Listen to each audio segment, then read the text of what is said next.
Bismillahirrahmanirrahim. Assalamualaikum warahmatullahi wabarakatuh. Selamat pagi anak-anak ustazah sekalian. Perkenalkan, nama ustazah adalah Ustazah Selvi Yohana, atau anak-anak ustazah juga bisa memanggil dengan panggilan Ustazah Epi. Lebih singkat, lebih mudah diingat. Ingin lebih dekat, sesekali datang ke sekolah untuk bayar SPP. Kalau beruntung kita bisa jumpa deh. Ustazah nih tahu-tahu aja lah kalau sekarang udah tanggal 10 ya. Afwan, ini bercanda ya. Bercanda sama serius ini. Oke. Tidak lupa kita selalu bersyukur kepada Allah Subhanahu wa taala yang terus memberikan kita kesempatan dan kesehatan sehingga kita dapat bersama-sama beraktivitas sebagaimana biasanya.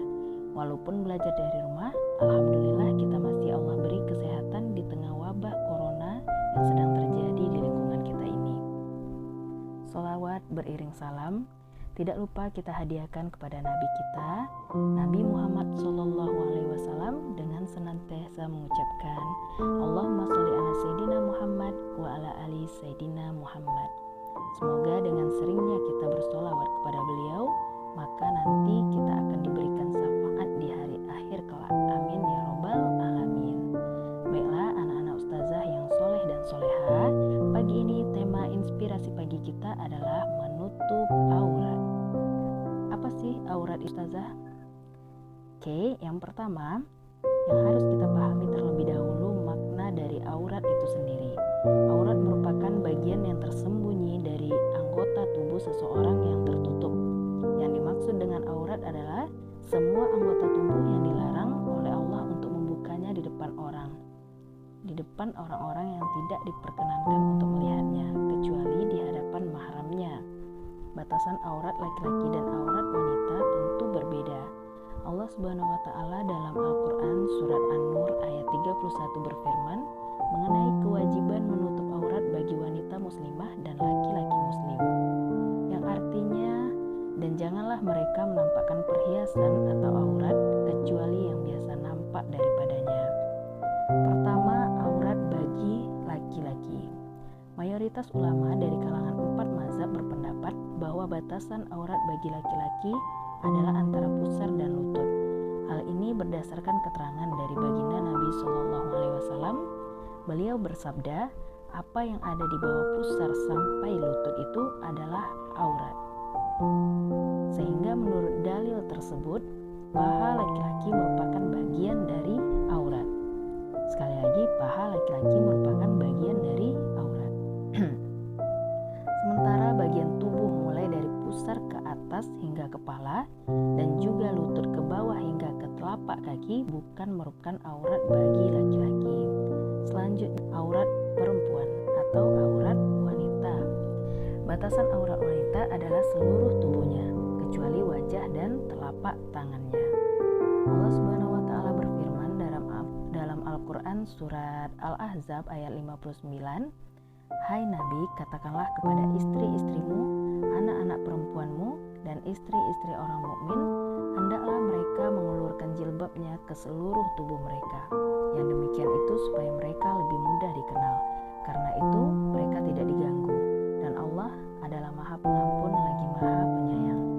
Selain itu Rasulullah SAW juga bersabda mengenai batasan aurat wanita. Berdasarkan hadis Abu Daud dari Aisyah radhiyallahu anha, beliau berkata, Asma binti Abu Bakar pernah menemui Rasulullah SAW dengan memakai pakaian yang tipis. Rasulullah SAW berpaling darinya dan bersabda, wahai Asma, sesungguhnya seorang wanita itu jika sudah haid atau sudah balik, tidak boleh terlihat dari dirinya kecuali ini dan ini. Beliau menunjuk wajahnya dan kedua telapak tangannya. Lalu bagaimana bisa manusia zaman sekarang membuat sebuah tren berbusana tapi malah mempertontonkan aurat orang yang memakainya? Karena perintah untuk menutup serta larangan membuka aurat pun sangat banyak disampaikan dalam Al-Quran maupun melalui lisan baginda Nabi SAW. Di antaranya firman Allah Subhanahu wa taala, hai anak Adam, jangan sekali-kali kamu dapat ditipu oleh setan, sebagaimana ia telah mengeluarkan kedua ibu bapakmu dari surga. untuk memperlihatkan kepada keduanya auratnya. Dari ayat tersebut dapat diambil sebuah hikmah bahwa tipu daya dari setan yang membuat seseorang tanpa malu membuka auratnya di hadapan manusia. Maka sebagai seorang muslim janganlah sampai kita terjebak oleh tipu daya. Jadi, kita sebagai manusia ini selalu banyak pertanyaan. Kenapa? Dan kenapa ustazah? Kenapa ribet banget sih? Mesti nutup aurat di mana aja? Kan gerah. Oke, logikanya begini. Kalau pembelajaran kita di sekolah seperti biasa, setiap hari Senin anak-anak ustazah akan memakai seragam putih dongker. Setiap hari Jumat memakai seragam biru. Kenapa hari Senin tidak memakai pakaian Melayu saja? Kenapa harus putih dongker? Jawabannya adalah karena ini sudah aturan sekolah.